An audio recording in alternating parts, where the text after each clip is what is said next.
Bonjour à toutes et à tous, bienvenue dans Libre Ensemble, votre rendez-vous de la laïcité. Il serait plus de 500 aujourd'hui, rien qu'en région bruxelloise. 500 jeunes de 16 à 24 ans qui vivent en rue ou qui sont mal logés. On les appelle les jeunes en errance, les incasables. Le confinement, il était particulièrement difficile à vivre pour eux. Au niveau relationnel d'abord, parce qu'ils ont l'habitude de vivre en groupe et que ce n'est plus possible aujourd'hui. Au niveau administratif aussi, parce que de nombreux services sont fermés ou limités. Mais beaucoup de ces jeunes ont fait de leur parcours de vie difficile une force. Ils ont développé une expérience, des ressources, un potentiel qu'on sous-estime souvent. Piers Koenbrood est parti à leur rencontre, il a recueilli leurs témoignages, leurs difficultés, mais aussi leurs espoirs en ces temps de crise.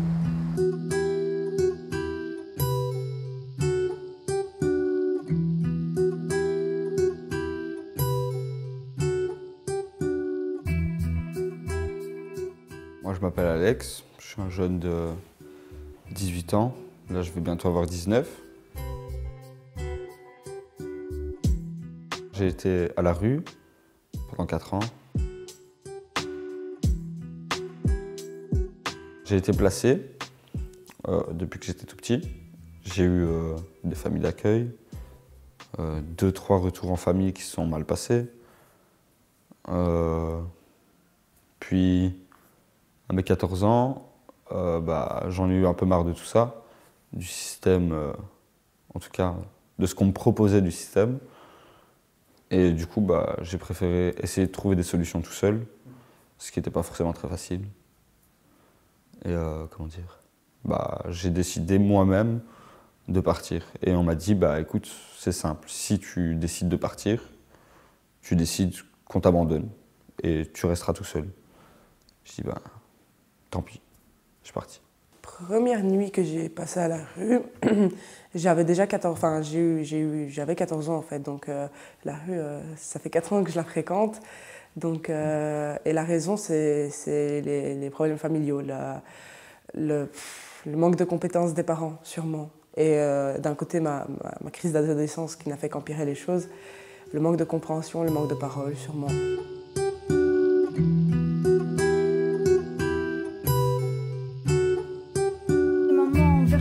J'ai une certaine haine, tu m'as délaissé et j'en suis brisé, je t'aime et je te hais, tu as taillé mon cœur en pièces. Aujourd'hui j'en suis faible, mais surtout à bout de nerfs. En vrai tout ça m'énerve, je me sens incomplète. Bientôt 1 an sans contact, venant de toi ça manque de tact. Tes paroles sont des balles à plomb, j'ai pas eu le temps de mettre une combinaison par balle. Tu m'as fusillé le cœur, je t'assure que ça fait mal. On part sans bagages, mais avec des bagages quand même. C'est-à-dire sans sac, mais avec ce qu'il y a dans la tête. Et des fois, malheureusement, t'es obligé de... T'es pas obligé, mais il y a toujours un moment où tu vas te retrouver face à où je reste dans ma merde et j'essaie comme je peux, ou j'essaie de me sortir de la merde, même si je dois faire des trucs qui sont pas très bien. Et donc, moi personnellement, j'ai déjà fait des trucs qui étaient pas très cool. Et en même temps, il y a des fois où j'ai eu de la chance, il y a des fois où des gens ont voulu m'aider. Le pire, c'est la pluie. C'est vraiment le temps. Le temps, parce que quand il a gelé en Belgique et les hivers n'étaient pas faciles, quand il y a encore 2 ans, je crois, il y avait des grêlons presque tout le temps. C'est très compliqué de trouver juste un endroit même où s'asseoir parce qu'il fait trop froid. Quand tu essayes de rentrer quelque part, par exemple, je rentrais parfois souvent dans les magasins juste pour me réchauffer, pour rien acheter, hein, mais pour me réchauffer, je faisais le tour et puis je ressortais parce qu'il faisait beaucoup trop froid. Je crois que les pires souvenirs, c'est quand je dormais dans la rue. C'est les pires souvenirs que je peux avoir. Ouais. Je peux pas dire que c'est des regrets, hein, c'est des expériences. C'est pas des regrets, tu vois, parce que ça m'a appris des trucs. Et je pense que même, toute connerie apporte une connaissance quelconque, tu vois. Tu frappes dans le mur, tu sais que ça fait mal. Hein. Tu vois, tu mets le feu quelque part, tu sais que c'est une grosse connerie, t'assumes après, tu vois, donc t'apprends des choses, tu vois. Donc j'ai pas de regrets, mais il y a des choses que j'aurais peut-être dû faire différemment ou pas faire du tout. Mais je l'ai fait, tu vois. Donc, Les juges de la jeunesse, les délégués de l'aide à la jeunesse, les éducateurs, les assistants sociaux, ont un rôle déterminant dans ces parcours individuels. Et les paroles et les mots et le regard que l'on peut porter sur ces situations particulières peuvent être tout autant déterminantes que ce déterminisme social dont je parlais. C'est nous qui faisons la réalité. Reprends-toi, ça va aller, mais il faut que tu donnes maintenant tout, sinon tu vas rater ton année. Motive-toi. Tu vois les gens comme toi, ils finissent derrière les barreaux. Si t'en es arrivé là, c'est que tu l'as cherché. Il y a des règles et il faut les respecter. Tu changes de comportement, ou on te place, c'est toi qui vois. Si t'es pas content de l'aide qu'on t'apporte, démerde-toi. T'as pas voulu faire ce qu'il fallait? Eh ben maintenant t'assumes. On veut plus de toi. Trouve une autre branche, t'as rien à faire ici. T'as pas d'avenir. Bouge, cul, dehors. Cancre. T'as un accident. J'ai honte de toi. Je pense que c'est la nouvelle école et l'ancienne école qui se confrontent et en même temps, l'institution de l'aide à la jeunesse, c'est quelque chose qui est ancré quand même depuis longtemps maintenant, mais les générations évoluent et les jeunes évoluent et sans cesse se remettre en question pour les services aidants, c'est pas évident. Mais pour moi, ça doit être une priorité. En 10 ans, ce que j'ai pu observer énormément, c'est que maintenant, de plus en plus, on met la responsabilité de l'échec sur le dos, sur les épaules du jeune, et uniquement du jeune, et donc il lâche prise. Beaucoup plus facilement qu'il y a 10 ans. Mais j'ai l'impression aussi qu'ils ont beaucoup plus de dossiers qu'il y a 10 ans. Et donc, c'est plus urgent, il me semble-t-il, de s'occuper d'un gamin de 13 ou 14 ans qui est à la rue que d'un gamin de 16 ou 17 ans pour lequel on a déjà proposé 5 institutions différentes. Mais concrètement, de nouveau, ils sont tous les deux à la rue, et ce sont tous les deux des mineurs. Quand tu vis à la rue pendant un bon moment, bah, pas que tu prends des habitudes, mais tu perds tes habitudes justement, tu vois.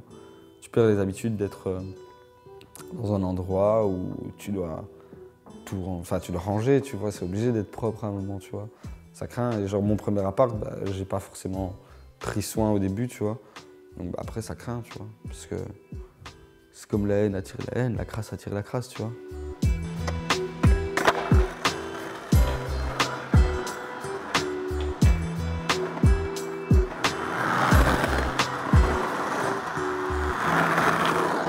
Et pas de formation parce que, comme j'ai dit, je dois déjà retrouver un rythme de sommeil.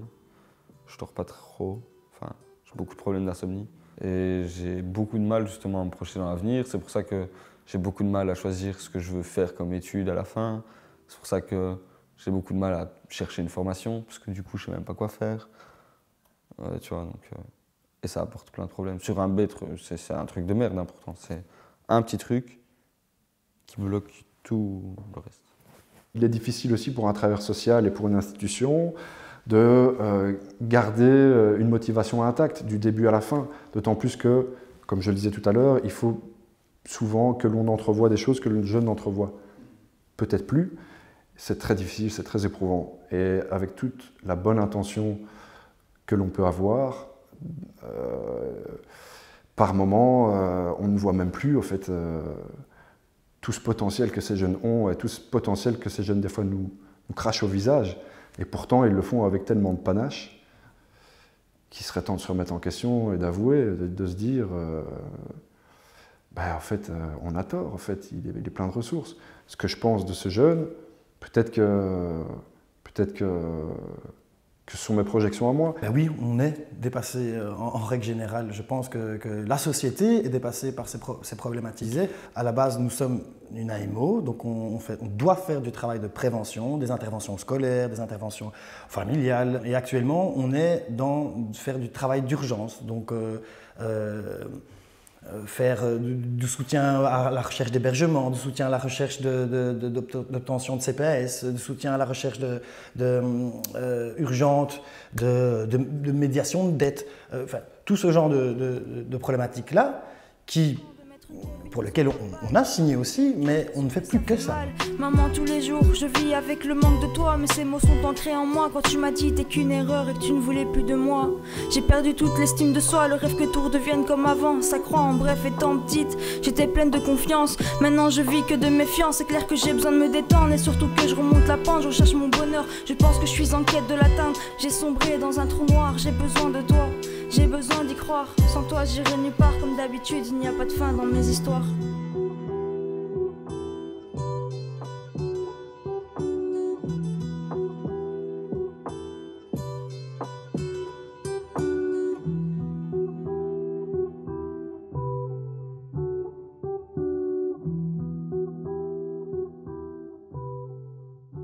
Qu'est-ce que le confinement a eu comme effet sur ma vie?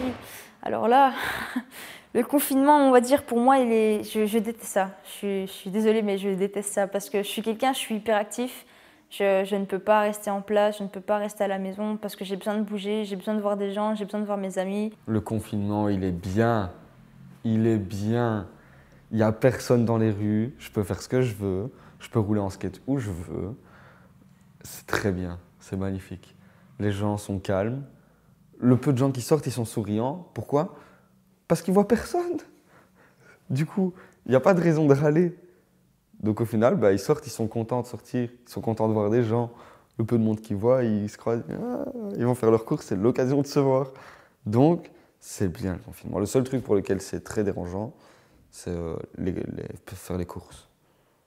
Les fils. Les gens, ils deviennent radins. Oh là là. Tu passes, tu as des rayons où tu as toute une rangée, c'est vide. Vide. Tu sais même pas l'article qu'il y avait. Même l'étiquette, ils l'ont prise. C'est un truc de fou. Les courses, c'est impossible. Le confinement a été annoncé un vendredi, je me rappelle très bien, je devais aller travailler. Je me réveille le vendredi matin et ma patronne m'appelle en me disant « Écoute Monica, voilà, on doit fermer aujourd'hui à minuit, donc chômage temporaire. Je ne sais pas comment ça se passe pour toi vu que je suis en CFA, donc je suis même pas... c'est comme stagiaire, donc je suis moins payée que les autres membres du personnel. Donc déjà, on ne savait pas si j'allais avoir de chômage technique. Pour moi, c'était le cas au total. Le 15 avril, j'ai eu 18 ans et j'ai voulu faire mes démarches pour aller au CPS un mois avant, faire mes démarches nécessaires qui n'ont pas pu se faire du coup. Donc on m'a vraiment laissé comme ça. On m'a dit, bon, maintenant, il n'y a plus d'argent, là, tu ne peux pas aller, tu dois juste attendre que le confinement soit fini. En fait, c'est vraiment très, très, très mal tombé, le confinement. C'est vraiment tombé au moment le plus important de ma vie, quoi.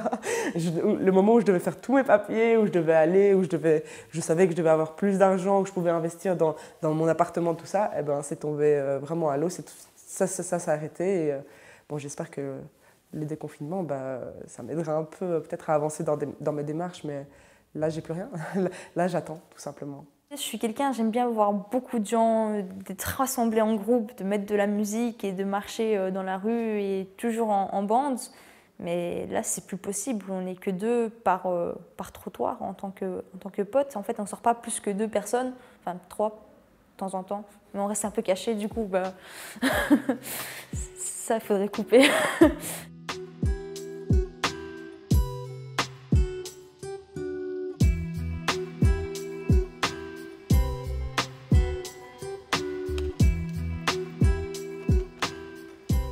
L'école, ça me manque. Je pensais pas dire ça un jour, mais ça me manque. Mais ça me manque dans le sens où j'ai besoin de faire quelque chose de ma vie. J'ai aussi mes potes qui sont dans la même école que moi et j'ai besoin de retrouver quelque chose de stable. Là, vraiment, je peux rien faire, vraiment rien faire, juste manger mes pâtes à la maison et jouer à ma PlayStation. Vraiment, c'est pas la vie de mes 18 ans que je voyais.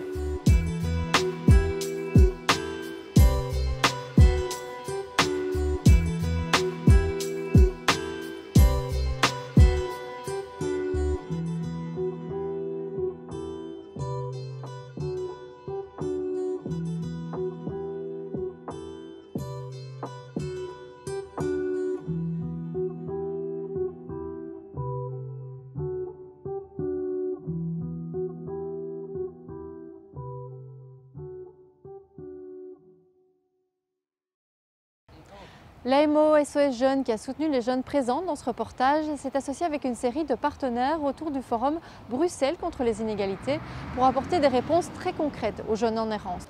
La parole leur a été donnée dans une série de capsules vidéo sous le titre Les Incasables et un centre de jour devrait être créé d'ici quelques mois à Bruxelles pour répondre à leurs besoins très spécifiques. Merci de nous avoir suivis et à très bientôt pour un nouveau rendez-vous de la laïcité.